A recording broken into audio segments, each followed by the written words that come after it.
언니, 어머님이 요즘 밤마다 누군가와 전화하시는 것 같아요. 목소리가 들리더라고요. 어머니가 이상해지기 시작한 건 지난 봄부터였습니다. 처음엔 단순한 건망증이라고 생각했어요. 70이 넘은 나이에 가끔 깜빡하는 게 뭐 그리 이상한 일이겠습니까? 하지만 점점 심해지더군요. 엄마 아침 드셨어요? 라고 물으면 멍하니 저를 바라보시며 누구세요? 라고 되묻는 일이 잦아졌습니다. 처음엔 농담인 줄 알았는데 어머니의 눈빛이 진짜로 낯설어 보였어요. 마치 평생 함께 살아온 딸을 처음 보는 사람처럼 말입니다. 병원에 모시고 가야겠다는 생각이 들었지만 어머니께서 완강히 거부하셨어요. 나는 멀쩡하다. 병원은 무슨 병원이냐며 화를 내시곤 했습니다. 그래도 걱정이 되어서 며느리인 수진이와 상의해 봤더니 수진이도 같은 생각이더군요. 어머님 요즘 정말 이상하세요. 저보고도 누구냐고 물어보시고 어제는 아예 집문을 안 열어주시더라고요. 수진이의 말을 듣고 나니 더욱 심각하다는 생각이 들었습니다. 어머니는 수진이를 무척 아껴하시는 분이거든요. 아들보다 며느리를 더 예뻐하실 정도로 말이에요. 그런 어머니가 수진이를 알아보지 못한다니 이건 정말 심각한 문제였습니다.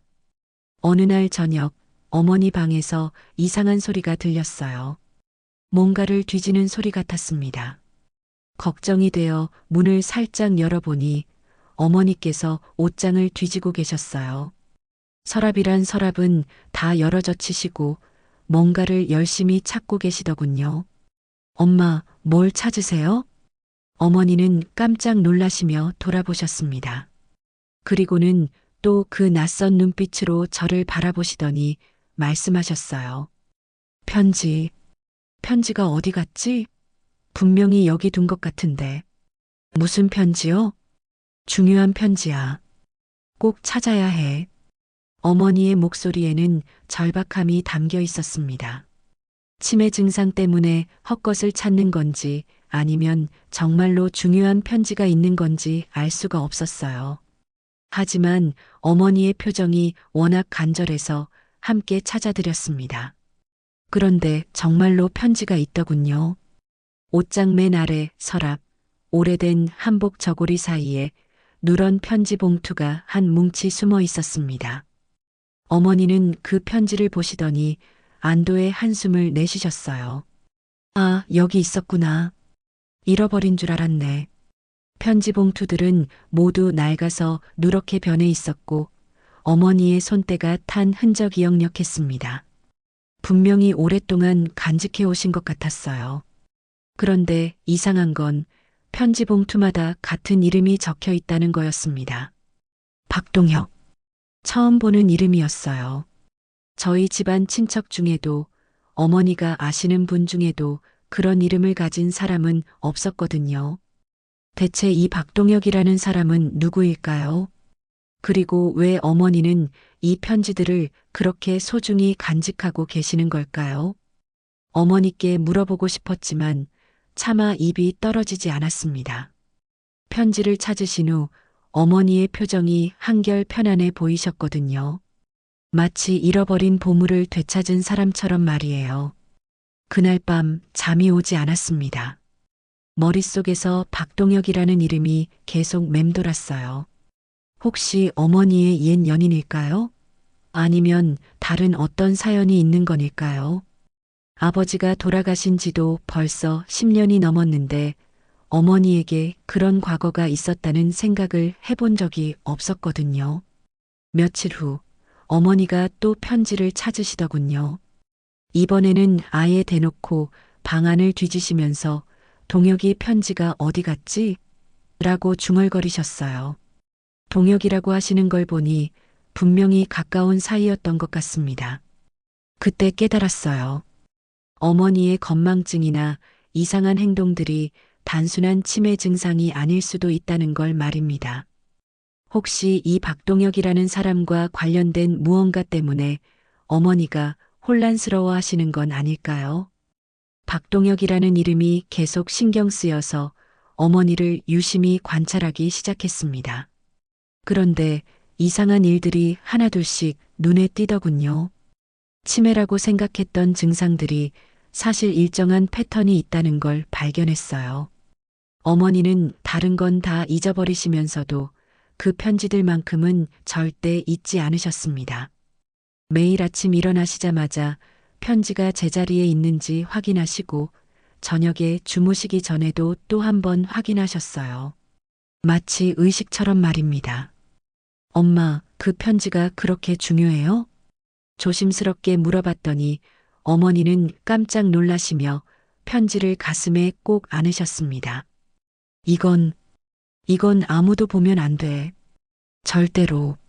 목소리가 떨리고 계셨어요. 무언가 큰 비밀을 간직하고 계신 것 같았습니다. 그런데 그 다음에 하신 말씀이 더욱 의외였어요. 동혁이가 돌아올 거야. 분명히 돌아올 거라고 약속했거든. 돌아온다고요? 그럼 그 박동혁이라는 사람이 아직 살아있다는 뜻일까요? 저는 더욱 궁금해졌지만 어머니께서 더 이상 말씀하려 하지 않으셨어요. 며칠 후 수진이가 놀라운 이야기를 해줬습니다. 언니, 어머님이 요즘 밤마다 누군가와 전화하시는 것 같아요. 목소리가 들리더라고요. 전화를 받으신다고요? 아니요, 전화를 거시는 것 같아요. 여보세요, 동혁 씨 계세요? 라고 말씀하시더라고요. 이상했습니다. 어머니는 휴대폰 사용법도 잘 모르시는 분인데 누구에게 전화를 거신다는 걸까요? 게다가 동혁 씨라니 분명히 그 박동혁을 찾고 계시는 게 틀림없었어요. 그날 밤 어머니 방 앞에서 기다려봤습니다. 정말로 수진이 말이 맞는지 확인하고 싶었거든요. 밤 11시쯤 되니까 어머니 방에서 작은 목소리가 들렸어요. 여보세요? 동혁 씨 계신가요? 아, 없으시다고요? 언제 들어오실까요? 정말로 누군가와 통화를 하고 계셨습니다. 그런데 목소리가 이상했어요. 평소 어머니의 목소리와는 다르게 젊어 보였달까요? 마치 20살 처녀가 연인에게 전화하는 것 같은 설렘이 담겨 있었습니다. 저 기다리고 있어요. 약속하셨잖아요. 꼭 돌아오신다고. 어머니의 목소리에 울음기가 섞여 있었습니다. 듣고 있으니까 가슴이 짠해지더군요. 대체 어떤 사연이 있었기에 70이 넘은 나이에도 그 사람을 그렇게 그리워하고 계실까요?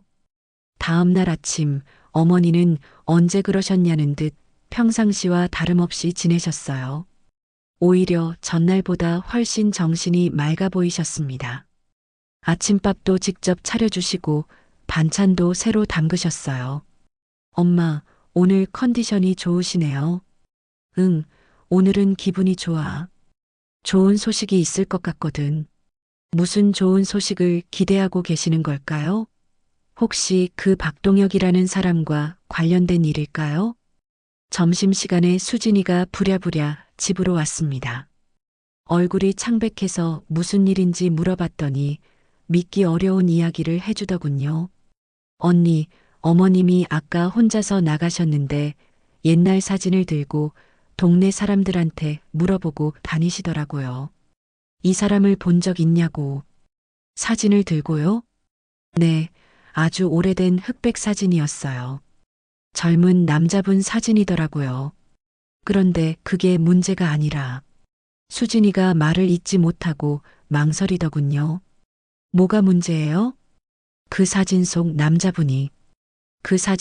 남자분이 우리 시아버님하고 너무 닮았어요. 아니, 거의 똑같다고 해야 할까요?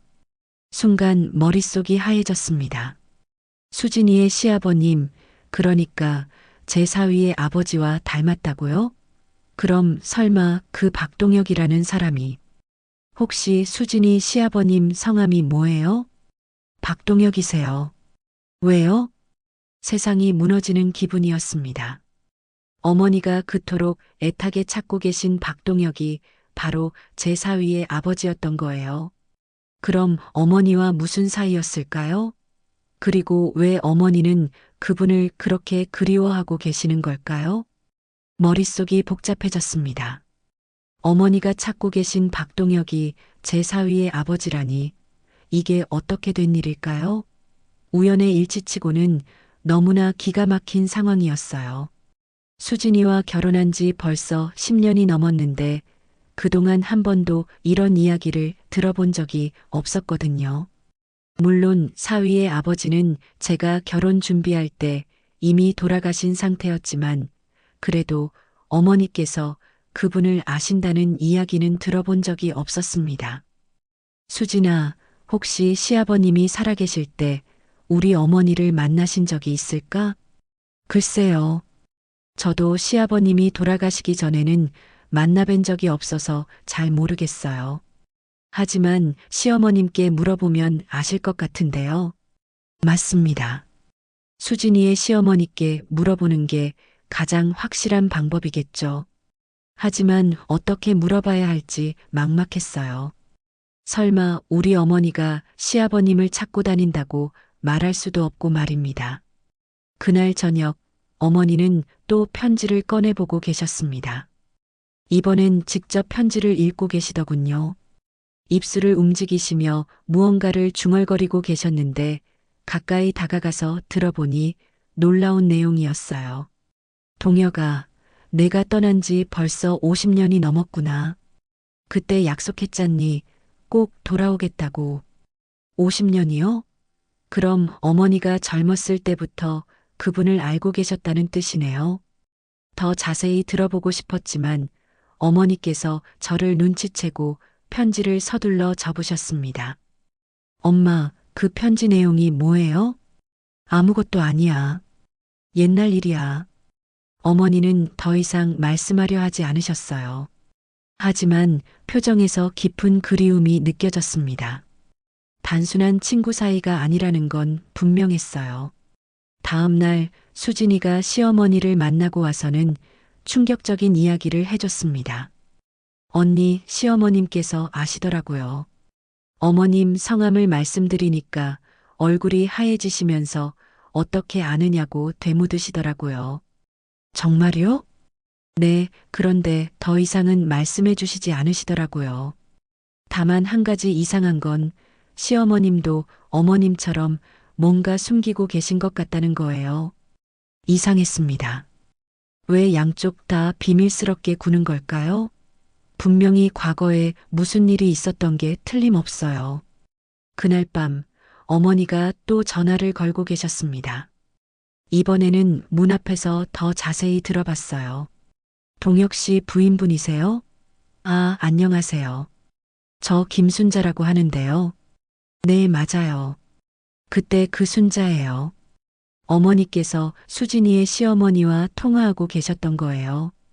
그런데 목소리가 떨리고 계셨습니다. 동혁 씨는 정말 돌아가신 거예요? 혹시 어디 멀리 가신 건 아니고요? 한참 침묵이 흘렀습니다. 상대방의 대답을 듣고 계시는 것 같았어요. 그럼 제가 한번 찾아뵈어도 될까요? 할 이야기가 있어서요. 대화가 끝난 후 어머니는 한동안 전화기를 붙들고 계셨습니다. 작은 흐느낌 소리가 들렸어요. 70이 넘은 나이에도 그렇게 슬퍼하시는 모습을 보니까 마음이 아팠습니다.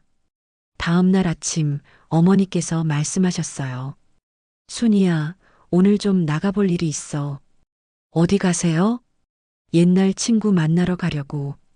분명히 수진이의 시어머니를 만나러 가시는 것 같았어요. 혼자 보내드리기가 걱정되어서 같이 가겠다고 했더니 어머니께서 완강히 거절하셨습니다. 이건 혼자 해결해야 할 일이야. 딸이 따라올 일이 아니야. 목소리에 단호함이 있었어요. 평소 어머니답지 않게 의연해 보이셨습니다. 마치 중요한 결심을 하신 것 같았어요. 어머니가 나가신 후 저는 불안한 마음으로 집에서 기다렸습니다. 도대체 어떤 이야기를 나누고 계실까요? 그리고 50년 전에 무슨 일이 있었던 걸까요? 오후 늦게 어머니가 돌아오셨는데 얼굴이 창백하셨어요. 무슨 일이 있었는지 물어봤지만 아무 말씀도 하지 않으셨습니다. 다만 그날 밤부터 어머니의 행동이 더욱 이상해지기 시작했어요.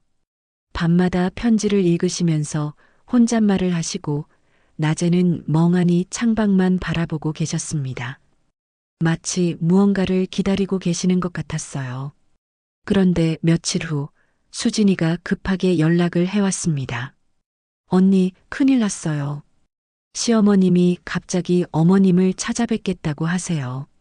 지금 당장 오신다고 하는데 수진이의 시어머니가 오신다는 연락을 받고 어머니께 말씀드렸더니 어머니의 반응이 예상외였습니다. 놀라시거나 당황하시는 대신 오히려 차분하게 고개를 끄덕이셨어요. 그래, 올 줄 알았어. 이제 때가 된 것 같구나. 무슨 뜻인지 물어보려 했는데 어머니께서 방으로 들어가시더니 한참 후에 나오셨습니다. 평소와는 다르게 단정하게 옷을 차려입으시고 머리도 곱게 빗어 넘기셨어요. 마치 중요한 손님을 맞이할 준비를 하시는 것 같았습니다. 엄마, 그분이 누구세요? 왜 그렇게 정중히 맞이하려고 하세요? 곧 알게 될 거야. 오늘 모든 게 밝혀질 거야. 어머니의 목소리에는 묘한 떨림이 있었습니다. 기대와 두려움이 섞인 것 같았어요. 1시간 후 초인종이 울렸습니다. 문을 열어보니 수진이와 함께 키가 크고 품이 있어 보이는 할머니가 서 계셨어요. 수진이의 시어머니, 즉 박동혁의 부인이셨습니다. 안녕하세요. 박영자라고 합니다. 정중하게 인사를 하시는데 어머니를 보시는 눈빛이 복잡해 보였어요. 반가움과 원망이 동시에 섞여 있는 것 같았습니다. 거실로 안내해 드렸는데 두 분이 마주 앉으시는 순간 공기가 무거워졌습니다. 한참 동안 아무도 말을 하지 않으셨어요. 서로를 바라보시면서 무언의 대화를 나누고 계시는 것 같았습니다. 먼저 입을 연 건 박영자 할머니였습니다. 순자 씨, 정말 오랜만이네요. 50년 만인가요?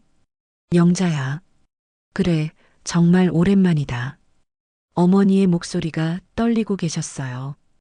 두 분이 서로를 아는 사이라는 건 분명했지만 단순한 친구 사이는 아닌 것 같았습니다. 동혁이 이야기를 해야겠네요. 박영자 할머니가 무거운 목소리로 말씀하셨습니다. 당신이 동혁이를 그렇게 그리워한다고 들었어요. 지금까지도 그 사람은 정말 돌아가신 거예요? 어머니께서 간절한 목소리로 물으셨습니다. 마치 마지막 희망이라도 붙들고 싶어 하시는 것 같았어요. 네, 15년 전에 돌아가셨어요. 간암이었습니다. 그 순간 어머니의 얼굴이 하얗게 변했습니다. 그동안 품고 계셨던 희망이 산산조각 난 것 같았어요. 그럼 정말로 다시 만날 수 없는 거네요. 어머니께서 작은 소리로 중얼거리셨습니다. 그리고는 가지고 계시던 편지 뭉치를 꺼내셨어요. 이 편지들은 어떻게 해야 하지요? 박영자 할머니가 그 편지들을 보시더니 깊은 한숨을 내쉬셨습니다. 순자 씨, 솔직히 말씀드릴게요. 저도 알고 있었어요. 동혁이가 당신을 잊지 못한다는 걸. 충격적인 고백이었습니다. 그럼 박동혁이 결혼한 후에도 어머니를 그리워했다는 뜻일까요? 결혼하고 나서도 종종 당신 이야기를 하곤 했어요. 물론 저 앞에서 직접 하지는 않았지만 술 마실 때마다 중얼거리는 걸 들었거든요. 박영자 할머니의 목소리에 쓸쓸함이 묻어 있었습니다. 처음엔 화도 났어요, 솔직히. 결혼한 남편이 다른 여자를 그리워한다니 기분이 좋을 리 없잖아요. 하지만 시간이 지나면서 이해하게 됐어요. 그 사람도 자기 마음대로 할 수 없었던 거라는 걸. 무슨 뜻이에요? 어머니께서 떨리는 목소리로 물으셨습니다. 순자 씨, 당신 동혁이가 왜 떠났는지 정말 모르세요? 박영자 할머니의 질문에 어머니께서 고개를 저으셨어요. 그냥 갑자기 연락이 끊어졌어요. 편지도 안 오고 전화도 안 받고 그래서 다른 여자라도 생긴 줄 알았는데 아니에요. 다른 여자 때문이 아니었어요. 박영자 할머니께서 무거운 표정으로 말씀하셨습니다. 동혁이가 떠난 건 당신을 지키기 위해서였어요. 저를 지키려고요? 네, 그때 동혁이 아버지가 크게 반대하셨거든요. 집안 차이가 너무 크다면서 절대 결혼을 허락할 수 없다고 하셨어요. 그래서 동혁이에게 선택하라고 했죠. 가족을 택할 것인지, 당신을 택할 것인지. 점점 진실이 드러나고 있었습니다. 어머니께서 그토록 기다리셨던 박동혁에게 그런 사연이 있었다니요. 그래서 동혁이는 어떻게 했나요? 제가 대신 물어봤습니다. 동혁이는 순자 씨를 선택하려고 했어요. 가족과 의절하더라도 당신과 함께 하겠다고 했어요. 그럼 왜 떠났을까요? 박영자 할머니는 잠시 말을 멈추시더니 더욱 충격적인 진실을 털어놓으셨습니다. 하지만 동혁이 아버지가 협박을 했어요. 만약 동혁이가 순자 씨와 결혼한다면 순자 씨 가족에게 해를 끼치겠다고. 박영자 할머니의 말씀을 듣고 어머니는 충격에 빠지셨습니다. 그동안 박동혁이 자신을 버리고 떠났다고 생각하셨는데 사실은 어머니를 지키기 위해서였다니요. 50년 동안 품고 계셨던 원망과 그리움이 한순간에 무너져 내리는 것 같았어요. 그럼 동혁이는 저 때문에 고생했다는 말씀이세요? 어머니의 목소리에 죄책감이 묻어 있었습니다. 고생이라기보다는 평생 마음의 빚을 지고 살았다고 해야겠네요. 박영자 할머니께서 한숨을 쉬시며 계속 말씀하셨습니다. 동혁이는 저와 결혼한 후에도 당신을 잊지 못했어요. 아니, 잊을 수가 없었겠죠. 자신이 선택한 게 아니라 어쩔 수 없이 내린 결정이었으니까요. 그런데 왜 지금까지 말씀해주지 않으셨어요? 제가 의문을 표했습니다. 처음엔 저도 몰랐어요. 동혁이가 왜 그렇게 우울해하는지, 왜 술만 마시면 다른 여자 이름을 부르는지, 결혼한 지 10년이 지나서야 시아버지한테서 진실을 들었거든요. 박영자 할머니의 표정이 더욱 어두워졌습니다. 시아버지께서 돌아가시기 전에 참회하듯이 모든 걸 털어놓으셨어요. 동혁이를 협박해서 순자 씨와 헤어지게 했다고, 평생 후회하며 살았다고. 어머니께서 편지를 꼭 쥐고 계셨습니다. 손이 덜덜 떨리고 계셨어요. 그럼 이 편지들은 뭐예요? 동혁이가 저한테 보낸 게 아니라고요? 아니에요. 그 편지들은 진짜예요. 박영자 할머니께서 놀라운 말씀을 하셨습니다. 동혁이가 평생에 걸쳐 당신한테 쓴 편지들이에요. 보내지 못한 편지들. 보내지 못한 편지라고요? 네, 동혁이는 매년 당신 생일마다 그리고 처음 만난 날마다 편지를 썼어요. 하지만 한 번도 보내지 못했죠. 보내면 당신이 힘들어할 거라고 생각했거든요. 그럼 어떻게 그 편지들이 어머니께 있는 걸까요? 박영자 할머니께서 그 의문을 풀어주셨습니다. 동혁이가 돌아가기 전에 저한테 부탁했어요. 이 편지들을 순자 씨한테 전해달라고. 자신이 평생 당신을 잊지 못했다는 걸 알려달라고. 그런데 왜 지금까지? 용기가 없었어요, 솔직히. 이미 당신도 결혼해서 가정을 꾸리고 사신다는 걸 알고 있었거든요. 괜히 편지를 전해드려서 평온한 일상을 흔들고 싶지 않았어요. 박영자 할머니의 말씀이 이어졌습니다. 하지만 몇 년 전부터 마음이 바뀌었어요. 동혁이의 유언을 지키지 않는 게 더 죄스러워졌거든요. 그래서 기회를 봐서 전해드리려고 했는데, 그런데 어떻게 편지가 우리 어머니한테 있는 거예요? 수진이가 궁금해서 물어봤습니다.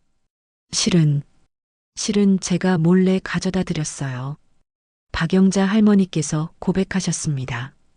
몇 달 전에 순자 씨 댁에 몰래 편지를 두고 왔어요. 어떻게 반응하실지 궁금하기도 했고, 혹시 기억하고 계실까 싶어서요. 그래서 어머니가 갑자기 편지를 찾기 시작하신 거였군요. 그런데 이상한 점이 하나 더 있었어요. 그럼 어머니가 박동혁을 찾으려고 전화하신 거는 뭐예요? 아, 그건 박영자 할머니께서 미안한 표정을 지으셨습니다. 제가 전화를 받았어요.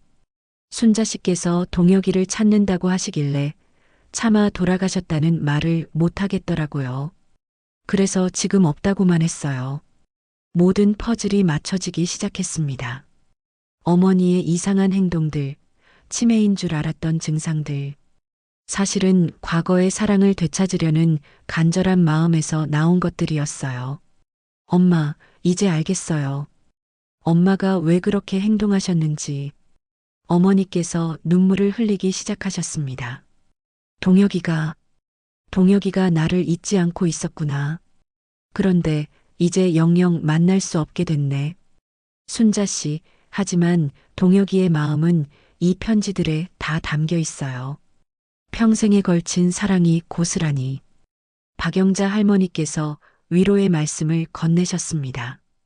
그런데 그때 수진이가 갑자기 뭔가 깨달은 듯한 표정을 지었어요. 잠깐만요.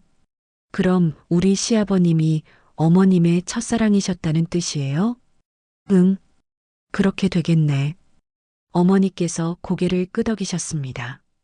그럼 우리 남편은 어머님의 첫사랑의 아들이고, 순간 모든 사람이 조용해졌습니다. 이 기막힌 우연이 무엇을 의미하는지 모두가 깨달았거든요. 박영자 할머니께서 조심스럽게 말씀하셨습니다. 사실 이것도 우연이 아닐 수도 있어요. 박영자 할머니의 말씀에 모든 사람이 긴장했습니다. 우연이 아니라니요? 그럼 수진이와 제 아들의 결혼이 정말로 운명의 장난일까요? 무슨 뜻이세요? 제가 떨리는 목소리로 물어봤습니다. 동혁이가 돌아가기 전에 이상한 말을 했어요. 박영자 할머니께서 무거운 표정으로 말씀을 이어가셨습니다. 순자 씨한테 빚진 마음이 있으니 우리 아들이 그 빚을 갚게 될 거라고. 처음엔 무슨 소리인지 이해할 수 없었는데 어머니께서 깜짝 놀라시며 박영자 할머니를 바라보셨습니다. 설마 동혁이가 우리 아이들 결혼을 알고 있었다는 뜻이에요? 저도 확실하지는 않아요. 하지만 돌이켜보면 이상한 점들이 많았어요. 박영자 할머니께서 기억을 더듬으시며 말씀하셨습니다. 우리 아들이 수진이를 처음 데려왔을 때 동혁이가 유독 관심을 보였거든요. 수진이 아버지 성함을 물어보더니 갑자기 표정이 이상해지면서 이것도 인연이구나 라고 중얼거렸어요. 수진이가 놀란 표정으로 말했습니다. 그럼 시아버님이 우리 결혼을 일부러 성사시키신 건가요? 글쎄요. 확실한 건 아니지만 동혁이가 뭔가 의도한 게 있었던 것 같아요. 이 모든 상황이 너무나 기막혔습니다.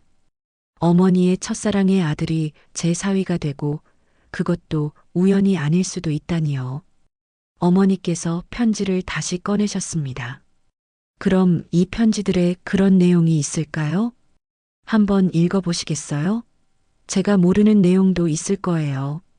박영자 할머니께서 말씀하시자 어머니께서 조심스럽게 편지 한 장을 펼치셨습니다. 그런데 읽으시면서 얼굴이 점점 창백해지더군요. 이게 무슨 말이야? 어머니께서 떨리는 목소리로 읽기 시작하셨습니다. 순자야, 오늘 우리 아들이 결혼 상대를 데려왔다. 그런데 그 아이의 성이 김씨더구나. 혹시나 해서 물어보니 김순자의 딸이라고 하네. 이게 정말 우연일까? 아니면 하늘이 내게 기회를 주는 걸까? 모든 사람이 숨을 죽였습니다. 정말로 박동혁이 모든 걸 알고 있었던 거예요. 어머니께서 계속 읽으셨습니다. 나는 너무 기뻤다. 드디어 너에게 빚진 마음을 갚을 수 있는 기회가 온 것 같아서 우리 아들을 통해 내 딸을 행복하게 해줄 수 있다면 그것만으로도 내 마음이 조금은 편해질 것 같아. 박영자 할머니께서 놀란 표정으로 말씀하셨습니다. 이런 내용까지 있었다니 저도 몰랐어요. 어머니께서 다른 편지도 펼쳐보셨습니다. 순자야, 우리 아들이 내 딸과 결혼하기로 했다. 아들에게는 말하지 않았지만 내 마음은 복잡하다. 기쁘기도 하고 미안하기도 하고 내가 이 사실을 알면 어떻게 생각할까? 편지는 계속 이어졌습니다. 아들에게 부탁했다. 장모님을 친어머니처럼 모시라고.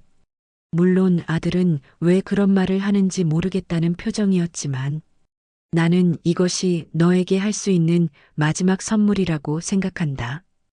그제야 이해가 됐습니다. 왜 제 사위가 어머니를 그렇게 극진히 모시는지, 왜 다른 사위들과는 다르게 정성스럽게 대해드리는지, 모든 게 박동혁의 당부 때문이었던 거예요. 수진이가 울먹이며 말했습니다. 그럼 우리 남편이 어머님을 그렇게 잘 모시는 것도 응, 아버지의 유언 때문이었구나. 어머니께서 마지막 편지를 펼치셨습니다. 순자야, 나는 이제 곧 죽을 것 같다. 의사는 시간이 얼마 남지 않았다고 한다. 죽기 전에 너에게 하고 싶은 말이 있어. 미안하다는 말과 고맙다는 말. 어머니의 목소리가 점점 작아졌습니다. 미안하다는 건 50년 전 약속을 지키지 못한 것에 대해서고, 고맙다는 건 그런 나를 원망하지 않고 좋은 추억으로 기억해 준 것에 대해서야. 그리고 우리 아들을 통해 내게 마지막 선물을 남길 수 있어서 다행이다. 편지의 마지막 부분이었습니다. 내가 평생 하지 못한 약속, 너를 행복하게 해주겠다는 약속을 우리 아들이 대신 지켜줄 거야. 내 딸을 통해서 말이지. 이제야 조금 마음이 편해진다. 다음 생에는 꼭 너와 함께하고 싶다. 어머니께서 편지를 다 읽고 나서 한참을 울고 계셨습니다. 50년 동안 품었던 원망과 그리움, 그리고 뒤늦게 알게 된 진실까지 모든 감정이 한꺼번에 쏟아져 나오는 것 같았어요. 박영자 할머니께서 어머니의 손을 잡으셨습니다. 순자 씨, 이제 알겠죠? 동혁이가 당신을 얼마나 사랑했는지. 그런데 왜 이제야 알게 된 걸까요? 어머니께서 통곡하시며 말씀하셨습니다. 그때 갑자기 현관문이 열리는 소리가 났습니다. 제 아들과 수진이의 남편이 퇴근해서 돌아온 거였어요. 현관문이 열리면서 제 아들 민수와 수진이의 남편 준호가 들어왔습니다. 평소 같으면 밝게 인사를 나눴을 텐데 거실의 무거운 분위기를 느꼈는지 두 사람 모두 조심스럽게 다가왔어요. 어머니, 무슨 일이세요? 왜 다들 울고 계세요? 민수가 걱정스러운 목소리로 물어봤습니다. 할머니도 계시고 무슨 일이 있었나요? 준호도 상황을 파악하려고 했지만 어디서부터 설명해야 할지 막막했어요. 박영자 할머니께서 먼저 입을 여셨습니다. 준호야, 너 아버지에 대해서 이야기해야겠다. 아버지요? 무슨 이야기인데요? 준호가 의아해했습니다. 아버지가 돌아가신 지 벌써 오래됐는데 갑자기 왜 그 이야기를 꺼내시는 걸까요? 내 아버지가 평생 사랑한 여자가 있었다. 네. 준호가 놀란 표정을 지었습니다. 자신의 아버지에게 그런 과거가 있었다는 걸 처음 듣는 것 같았어요. 그 여자가 바로 여기 계신 순자 할머니야. 박영자 할머니께서 어머니를 가리키시자 준호와 민수 모두 입을 다물지 못했습니다. 그럼 할머니가 아버지의 첫사랑이셨다는 말씀이세요? 응, 그리고 더 놀라운 건 내가 수진이와 결혼하게 된 것도 우연이 아닐 수 있다는 거야. 준호의 얼굴이 창백해졌습니다. 자신의 결혼이 운명의 장난이었다는 말을 듣는 기분이 어떨까요? 어머니께서 편지를 준호에게 건네셨습니다. 이걸 읽어보렴. 준호가 떨리는 손으로 편지를 받아 읽기 시작했습니다. 읽으면서 그의 표정이 점점 변해갔어요. 놀람, 당황, 그리고 마지막엔 깊은 감동까지. 아버지가 이런 마음으로 계셨다니. 준호의 목소리가 떨렸습니다. 아버지께서 제게 장모님을 친어머니처럼 모시라고 하셨던 이유가 이거였군요. 민수도 상황을 이해하기 시작했습니다. 그럼 우리가 인척이 된 것도, 응, 내 할머니와 준호 아버지의 인연 때문이야. 모든 진실이 밝혀지자 이상하게도 마음이 편해졌습니다. 그동안 이해할 수 없었던 일들이 모두 설명이 됐거든요. 준호가 어머니 앞에 무릎을 꿇고 앉았습니다. 할머니, 제가 몰랐습니다. 아버지와 할머니 사이에 그런 인연이 있었다는 걸. 아니야, 준호야. 내가 몰라도 돼. 이건 우리 어른들의 이야기니까. 어머니께서 준호의 손을 잡으시며 말씀하셨습니다. 하지만 이제 알겠어. 내가 왜 나를 그렇게 잘 대해줬는지. 내 아버지의 마음이 너를 통해 전해진 거구나. 할머니, 준호가 울먹였습니다. 아버지가 평생 후회하며 사셨다는 걸 이제야 알겠어요. 그리고 그 후회를 제게 맡기신 것도 박영자 할머니께서 말씀하셨습니다. 준호야, 내 아버지는 마지막까지 순자 씨를 잊지 못했어. 하지만 동시에 너희들을 통해 그 마음을 전할 수 있어서 기뻐하셨단다. 수진이가 눈물을 닦으며 말했습니다. 그럼 우리 결혼이 정말로 하늘이 내린 인연이었나 봐요. 그런 것 같구나. 어머니께서 미소를 지으시며 답하셨습니다. 이제야 모든 게 이해가 돼.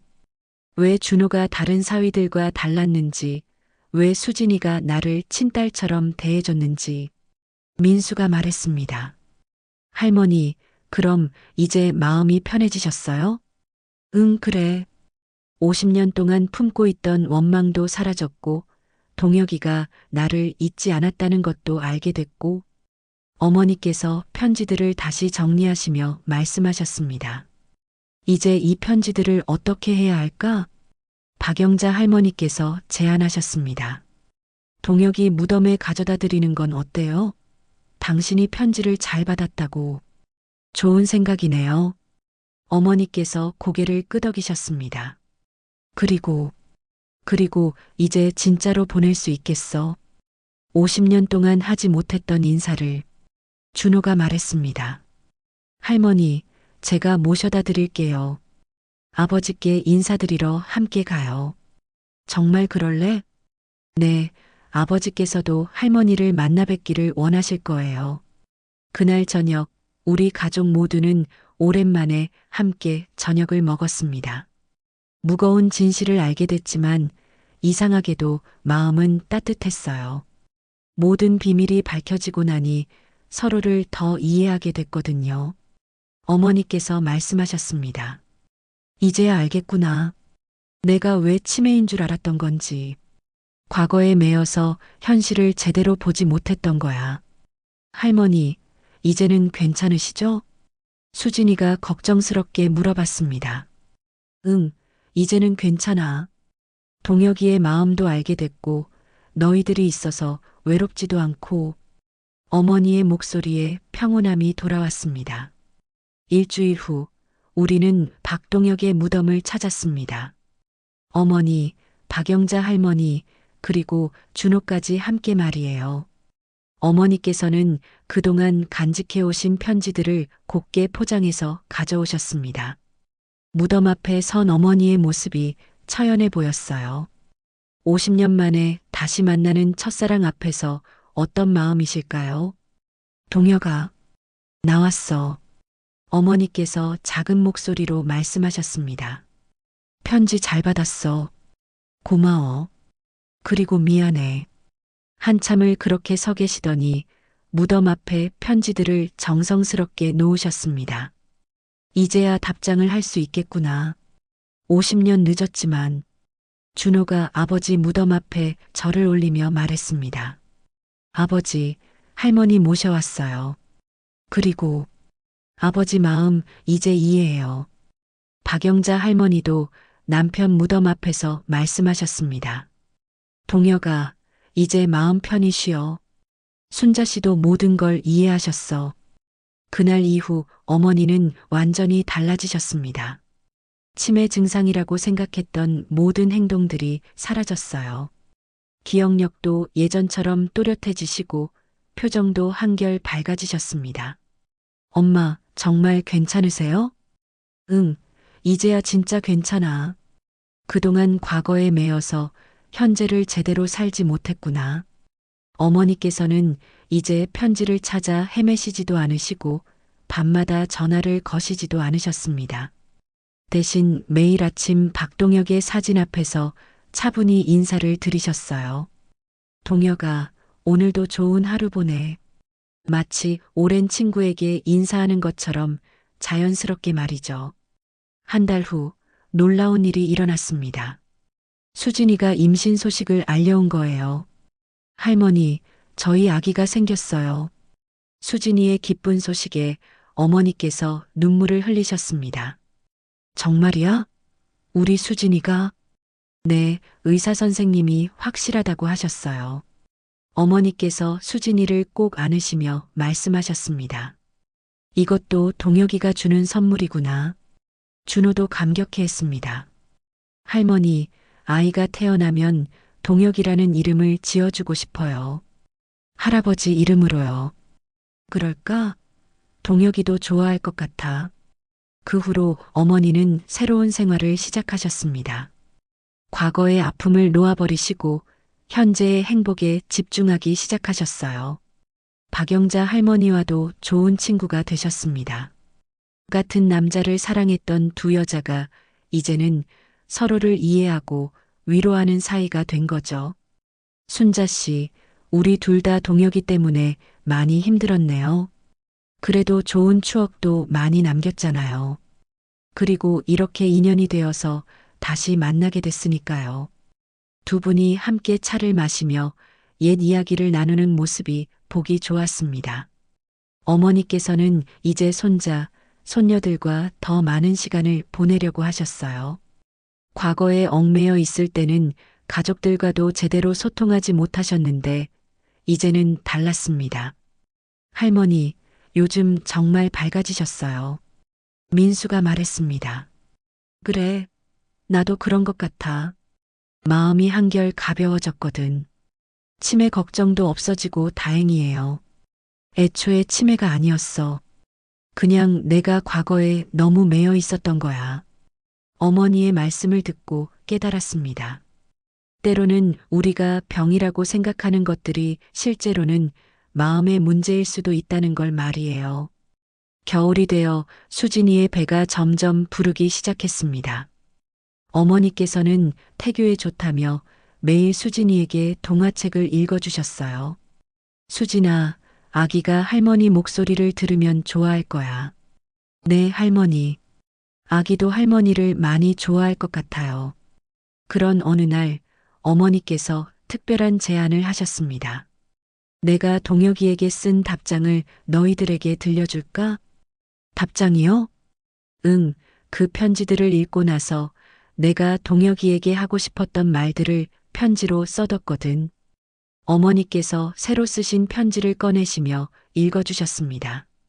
동혁아, 내 편지 잘 받았어. 50년 동안 나를 잊지 않고 있었다니. 고마워. 그리고 미안해. 나도 너를 원망했던 시간들이 있었거든. 하지만 이제는 모든 걸 이해해. 내가 얼마나 힘들었을지, 얼마나 후회했을지. 어머니의 목소리가 평온했습니다. 그리고 고마워. 우리 아이들을 연결해줘서 내 아들이 내 딸을 정말 잘 돌봐주고 있어. 이제 곧 증손자도 볼 수 있을 것 같아. 내가 주는 마지막 선물이겠지? 편지의 마지막 부분이 가장 감동적이었습니다. 동혁아, 이제는 후회하지 마. 우리 사랑했던 시간들은 충분히 아름다웠어. 그리고 그 사랑이 우리 아이들을 통해 계속 이어지고 있잖아. 고마워, 동혁아. 다음 생에서는 더 행복하자. 봄이 왔을 때 수진이가 건강한 아들을 낳았습니다. 정말로 박동혁이라는 이름을 지어주었고 어머니께서는 증손자를 보시며 행복해 하셨습니다. 동혁이가 돌아왔구나. 어머니께서 아기를 안으시며 웃으셨습니다. 그 웃음에는 과거의 아픔도 후회도 없었습니다. 오직 현재의 행복만이 있을 뿐이었어요. 이제 어머니는 진짜로 평온한 일상을 되찾으셨습니다. 과거와 화해하고 현재를 받아들이며 미래를 희망차게 바라보고 계시거든요. 사랑은 때로 아픔으로 남기도 하지만 결국에는 또 다른 사랑으로 이어져 나가는 것 같습니다. 어머니와 박동혁의 사랑이 우리 가족 모두에게 새로운 행복을 가져다 준 것처럼 말이에요.